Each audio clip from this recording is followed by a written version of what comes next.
ਪਿਆਰੇ ਵਿਦਿਆਰਥੀਓ, ਸਾਡਾ ਅੱਜ ਦਾ ਟੌਪਿਕ ਹੈ ਭਾਰਤ ਦੇ ਸੰਵਿਧਾਨ ਦੀ ਪ੍ਰਸਤਾਵਨਾ। ਸੋ ਅਸੀਂ ਪਿਛਲੇ ਲੈਕਚਰ ਦੇ ਵਿੱਚ ਗੱਲ ਕੀਤੀ ਸੀ ਭਾਰਤ ਦੇ ਸੰਵਿਧਾਨ ਦੀਆਂ ਵਿਸ਼ੇਸ਼ਤਾਵਾਂ। ਅੱਜ ਅਸੀਂ ਗੱਲ ਕਰਨੀ ਆ ਭਾਰਤ ਦੇ ਸੰਵਿਧਾਨ ਦੀ ਪ੍ਰਸਤਾਵਨਾ। ਸੋ ਪਹਿਲਾਂ ਤਾਂ ਇਹ ਕੁਐਸਚਨ ਪੈਦਾ ਹੁੰਦਾ ਆ ਕਿ ਸੰਵਿਧਾਨ ਦੀ ਪ੍ਰਸਤਾਵਨਾ ਕੀ ਚੀਜ਼ ਹੁੰਦੀ ਹੈ। ਸੋ ਪ੍ਰਸਤਾਵਨਾ ਜਿਹੜੀ ਹੈ ਉਹ ਭਾਰਤ ਦੇ ਸੰਵਿਧਾਨ ਦੇ ਆਰੰਭ ਦੇ ਵਿੱਚ ਇੱਕ ਇੰਟਰੋਡਕਟਰੀ ਸਟੇਟਮੈਂਟ ਆ, ਜਿਹਨੂੰ ਪੜ੍ਹ ਕੇ ਅਸੀਂ ਅੰਦਾਜ਼ਾ ਲਗਾ ਸਕਦੇ ਹਾਂ ਕਿ ਸਾਡਾ ਸੰਵਿਧਾਨ ਕਿਸ ਤਰ੍ਹਾਂ ਦੇ ਪੋਲੀਟੀਕਲ ਸਿਸਟਮ ਦੀ ਗੱਲ ਕਰਦਾ ਹੈ। ਸੋ ਪ੍ਰਸਤਾਵਨਾ ਨੂੰ ਅੰਡਰਸਟੈਂਡ ਕਰਨਾ ਇਸ ਲਈ ਜ਼ਰੂਰੀ ਹੋ ਜਾਂਦਾ ਆ ਕਿ ਜੇਕਰ ਅਸੀਂ ਭਾਰਤ ਦੇ ਸੰਵਿਧਾਨ ਨੂੰ ਸਮਝਣਾ ਆ ਤਾਂ ਅਸੀਂ ਪੂਰਾ ਸੰਵਿਧਾਨ ਪੜ੍ਹ ਕੇ ਉਹਨੂੰ ਅੰਡਰਸਟੈਂਡ ਕਰਨ ਨਾਲੋਂ ਬੈਟਰ ਆ ਕਿ ਅਸੀਂ ਭਾਰਤ ਦੇ ਸੰਵਿਧਾਨ ਦੀ ਪ੍ਰਸਤਾਵਨਾ ਨੂੰ ਪੜ੍ਹ ਲਈਏ। ਉਸ ਇੱਕ ਪੇਜ ਦੇ ਵਿੱਚ ਕੀ ਲਿਖਿਆ ਆ ਉਹਨੂੰ ਪੜ੍ਹ ਕੇ ਅਸੀਂ ਅੰਦਾਜ਼ਾ ਲਗਾ ਸਕਦੇ ਹਾਂ ਕਿ ਭਾਰਤ ਦਾ ਸੰਵਿਧਾਨ ਕਿਸ ਟਾਈਪ ਦੇ ਪੋਲੀਟੀਕਲ ਸਿਸਟਮ ਦੀ ਗੱਲ ਕਰਦਾ ਆ। ਸੋ ਇਸ ਕਰਕੇ ਪ੍ਰਸਤਾਵਨਾ ਵਿੱਚ ਜਿਹੜੇ ਵੀ ਸਿਧਾਂਤ ਨੇ ਜਾਂ ਜਿਹੜੇ ਵੀ ਉਦੇਸ਼ ਨੇ ਉਹਨੂੰ ਪੜ੍ਹ ਕੇ ਅਸੀਂ ਆਪਣੇ ਸੰਵਿਧਾਨ ਬਾਰੇ ਜਾਣਕਾਰੀ ਹਾਸਲ ਕਰ ਸਕਦੇ ਹਾਂ ਕਿ ਸਾਡਾ ਸੰਵਿਧਾਨ ਕਿੰਨਾ ਸਿਧਾਂਤਾਂ ਉੱਪਰ ਆਧਾਰਿਤ ਆ ਅਤੇ ਸੰਵਿਧਾਨ ਦੇ ਕਿਹੜੇ-ਕਿਹੜੇ ਉਦੇਸ਼ ਨੇ। ਸੋ ਇਸ ਕਰਕੇ ਪ੍ਰਸਤਾਵਨਾ ਨੂੰ ਇੱਕ introductory statement of the constitution ਵੀ ਕਹਿ ਸਕਦੇ ਹਾਂ, ਜਾਂ ਪੰਜਾਬੀ ਵਿੱਚ ਗੱਲ ਕਰੀਏ ਤਾਂ ਪ੍ਰਸਤਾਵਨਾ ਨੂੰ ਅਸੀਂ ਸੰਵਿਧਾਨ ਦੀ ਆਤਮਾ ਕਹਿ ਸਕਦੇ ਹਾਂ, ਸੰਵਿਧਾਨ ਦੀ ਕੁੰਜੀ ਕਹਿ ਸਕਦੇ ਹਾਂ ਕਿ ਜਿਸ ਤਰ੍ਹਾਂ ਤਾਲੇ ਨੂੰ ਖੋਲ੍ਹਣ ਵਾਸਤੇ ਚਾਬੀ ਦੀ ਲੋੜ ਹੁੰਦੀ ਆ। ਪ੍ਰਸਤਾਵਨਾ ਜਿਹੜੀ ਆ ਉਹ ਸਾਨੂੰ ਸੰਵਿਧਾਨ ਬਾਰੇ ਜਾਣਕਾਰੀ ਦਿੰਦੀ ਹੈ ਕਿ ਸਾਡਾ ਸੰਵਿਧਾਨ ਕਿਹੜੇ ਸਿਧਾਂਤਾਂ ਉੱਪਰ ਬੇਸਡ ਹੈ। ਸੋ ਇਸ ਕਰਕੇ ਪ੍ਰਸਤਾਵਨਾ ਨੂੰ ਸੰਵਿਧਾਨ ਦੀ ਕੁੰਜੀ ਜਾਂ ਸੰਵਿਧਾਨ ਦੀ ਆਤਮਾ ਕਿਹਾ ਜਾ ਸਕਦਾ ਆ, ਜਾਂ ਇਸ ਨੂੰ ਮਿਰਰ ਆਫ ਦਾ ਕਨਸਟੀਟਿਊਸ਼ਨ, ਸੰਵਿਧਾਨ ਦਾ ਆਇਨਾ ਵੀ ਕਿਹਾ ਜਾਂਦਾ ਆ, ਕਿਉਂਕਿ ਪ੍ਰਸਤਾਵਨਾ ਨੂੰ ਪੜ੍ਹ ਕੇ ਹੀ ਅਸੀਂ ਆਪਣੇ ਸੰਵਿਧਾਨ ਬਾਰੇ ਜਾਣ ਸਕਦੇ ਹਾਂ।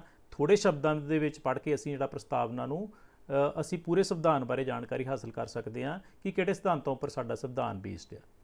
ਸੋ ਆਓ ਗੱਲ ਕਰਦੇ ਹਾਂ ਕਿ ਸਾਡਾ ਸੰਵਿਧਾਨ ਜਦੋਂ ਲਾਗੂ ਹੋਇਆ ਸੀ ਉਸ ਟਾਈਮ 'ਤੇ, ਯਾਨੀ ਕਿ 26 ਜਨਵਰੀ 1950 ਨੂੰ ਸਾਡਾ ਸੰਵਿਧਾਨ ਲਾਗੂ ਹੋਇਆ ਸੀ।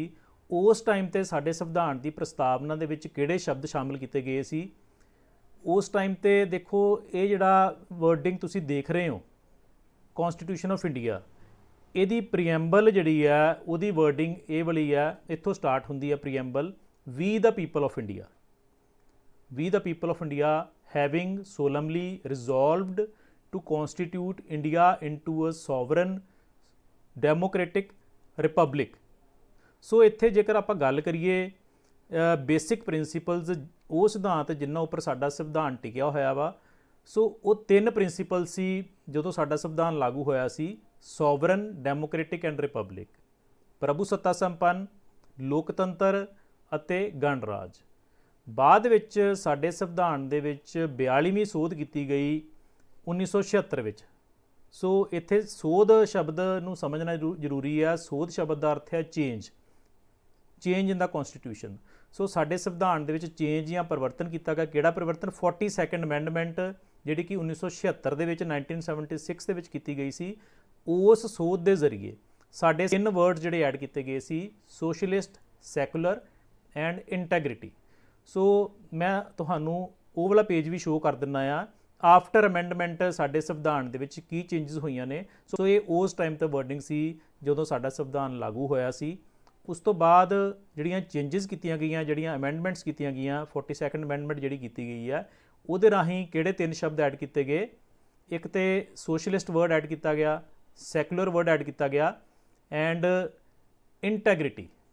ਪਹਿਲਾਂ ਯੂਨਿਟੀ ਆਫ ਦ ਨੇਸ਼ਨ ਸੀ, ਫਿਰ unity and integrity of the nation ਹੋ ਗਿਆ। ਸੋ ਯਾਨੀ ਕਿ ਇਹ ਬੇਸਿਕ ਜਿਹੜੀਆਂ ਚੇਂਜਸ ਨੇ ਉਹ ਸਾਡੇ ਸੰਵਿਧਾਨ ਦੀ ਪ੍ਰਸਤਾਵਨਾ ਦੇ ਵਿੱਚ ਕੀਤੀਆਂ ਗਈਆਂ। ਸੋ ਐਟ ਪ੍ਰੈਜ਼ੈਂਟ ਮੌਜੂਦਾ ਸਮੇਂ ਦੇ ਵਿੱਚ ਇਹ ਵਾਲੀ ਜਿਹੜੀ ਸ਼ਬਦਾਵਲੀ ਆ ਉਹ ਸਾਡੇ ਸੰਵਿਧਾਨ ਦੀ ਪ੍ਰਸਤਾਵਨਾ 'ਚ ਲਿਖੀ ਗਈ ਆ। ਹੁਣ ਆਪਾਂ ਇਹਨੂੰ ਡਿਸਕਸ ਕਰਦੇ ਹਾਂ ਵੀ ਇਹ ਜਿਹੜੀ ਸ਼ਬਦਾਵਲੀ ਲਿਖੀ ਗਈ ਹੈ ਇਹਦਾ ਅਰਥ ਕੀ ਹੈ। ਸੋ ਸਾਡੇ ਸੰਵਿਧਾਨ ਦੀ ਪ੍ਰਸਤਾਵਨਾ ਸ਼ੁਰੂ ਕਿੱਥੋਂ ਹੁੰਦੀ ਆ? ਕਈ ਵਾਰੀ ਇਹ ਵੀ ਕੁਐਸਚਨ ਆ ਜਾਂਦਾ ਪੇਪਰ ਦੇ ਵਿੱਚ ਕਿ ਸਾਡੇ ਸੰਵਿਧਾਨ ਦੀ ਪ੍ਰਸਤਾਵਨਾ ਦਾ ਆਰੰਭ ਕਿੰਨਾ ਸ਼ਬਦਾਂ ਨਾਲ ਹੁੰਦਾ ਹੈ।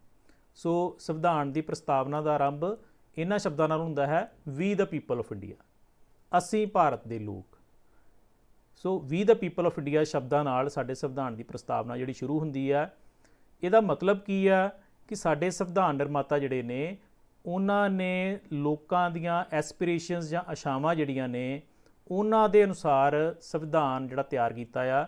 ਸੋ ਇਸ ਕਰਕੇ ਕਿਉਂਕਿ ਉਹ ਜਿਹੜੀ ਸੰਵਿਧਾਨ ਸਭਾ ਜਿਨ੍ਹਾਂ ਨੇ ਸੰਵਿਧਾਨ ਬਣਾਇਆ ਉਹਨਾਂ ਦਾ ਗਠਨ ਵੀ ਲੋਕਾਂ ਦੁਆਰਾ ਚੁਣੇ ਗਏ ਪ੍ਰਤੀਨਿਧੀਆਂ ਦੇ ਰਾਹੀਂ ਹੋਇਆ, ਯਾਨੀ ਕਿ ਲੋਕਾਂ ਨੇ ਜਿਹੜੇ ਪ੍ਰਤੀਨਿਧੀਆਂ ਦੀ ਚੋਣ ਕੀਤੀ ਆ ਉਹ ਜਿਹੜੇ ਨੇ ਉਹ ਫਿਰ ਸੰਵਿਧਾਨ ਸਭਾ ਬਣੀ ਆ ਤੇ ਉਸ ਸੰਵਿਧਾਨ ਸਭਾ ਨੇ ਸੰਵਿਧਾਨ ਦਾ ਨਿਰਮਾਣ ਕੀਤਾ ਆ।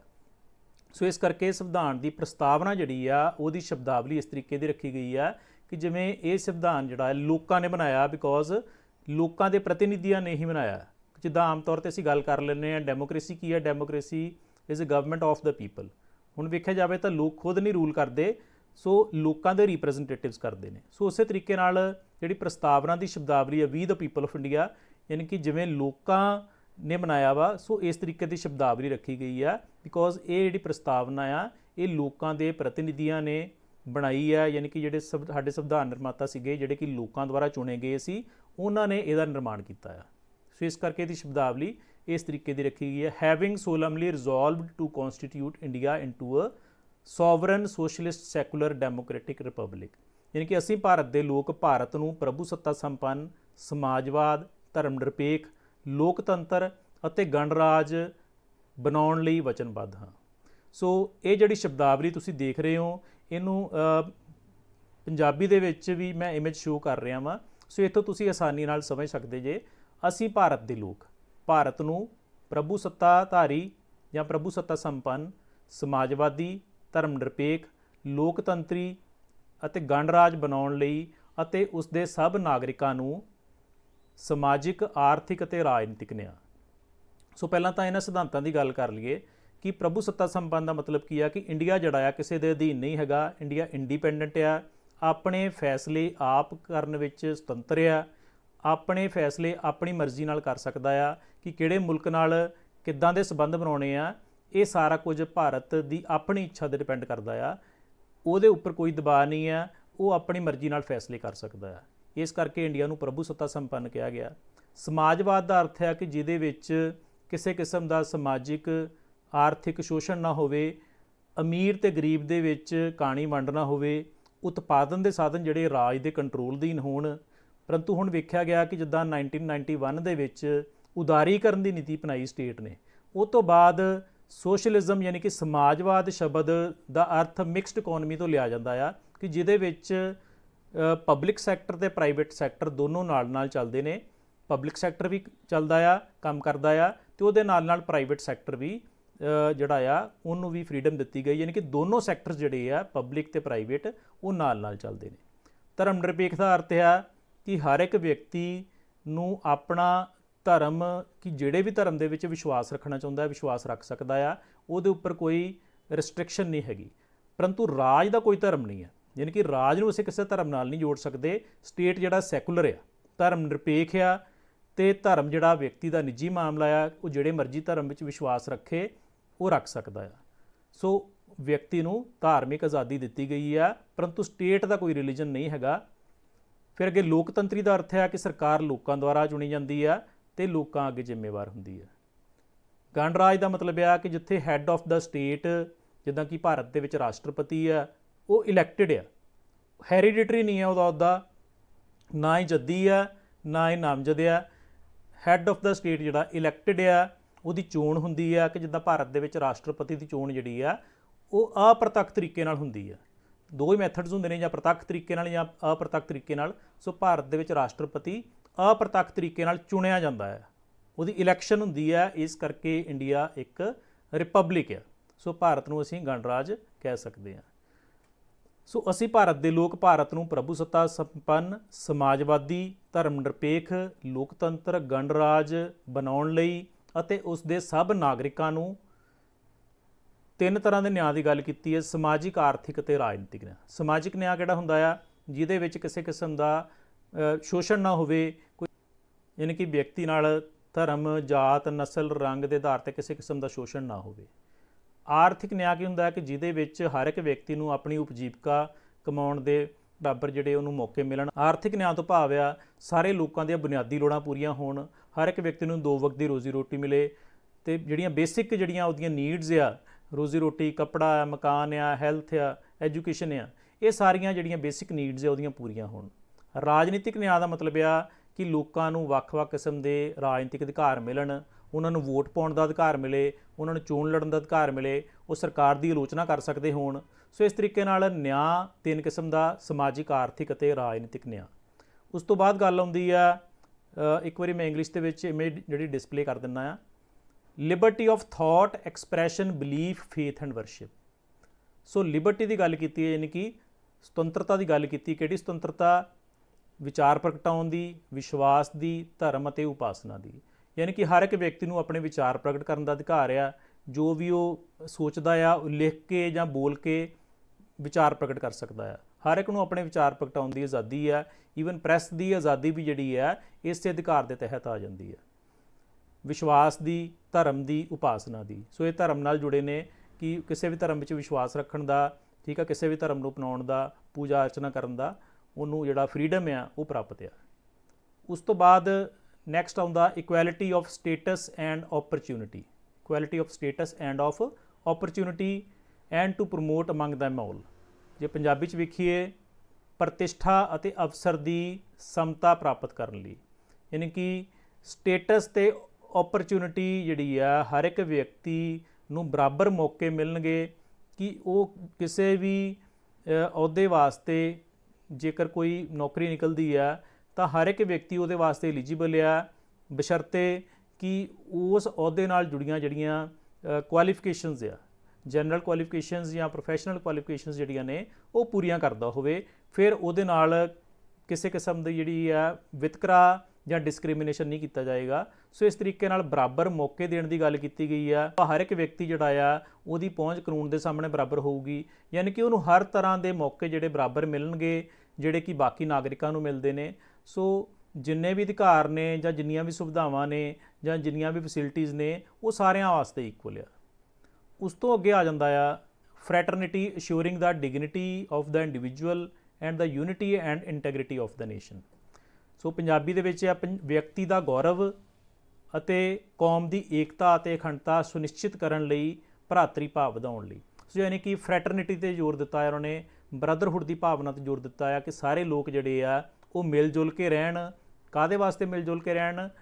For the unity and integrity of the nation. ਕਿ ਜੇਕਰ ਦੇਸ਼ ਇੱਕ ਆ, ਦੇਸ਼ ਦੇ ਲੋਕ ਜਿਹੜੇ ਨੇ ਮਿਲ ਜੁਲ ਕੇ ਰਹਿੰਦੇ ਨੇ ਤਾਂ ਹੀ ਉਹਨਾਂ ਦਾ ਦੇਸ਼ ਸੁਰੱਖਿਅਤ ਆ। ਯਾਨੀ ਕਿ ਭਾਰਤ ਨੂੰ ਅਸੀਂ ਭਿੰਨਤਾਵਾਂ ਵਾਲਾ ਦੇਸ਼ ਕਹਿੰਦੇ ਆ ਕਿਉਂਕਿ ਇੱਥੇ ਵੱਖ-ਵੱਖ ਧਰਮਾਂ ਦੇ, ਜਾਤਾਂ ਦੇ, ਵੱਖ-ਵੱਖ ਨਸਲਾਂ ਦੇ ਲੋਕ ਰਹਿੰਦੇ ਨੇ, ਵੱਖ-ਵੱਖ ਭਾਸ਼ਾਵਾਂ ਬੋਲਦੇ ਨੇ।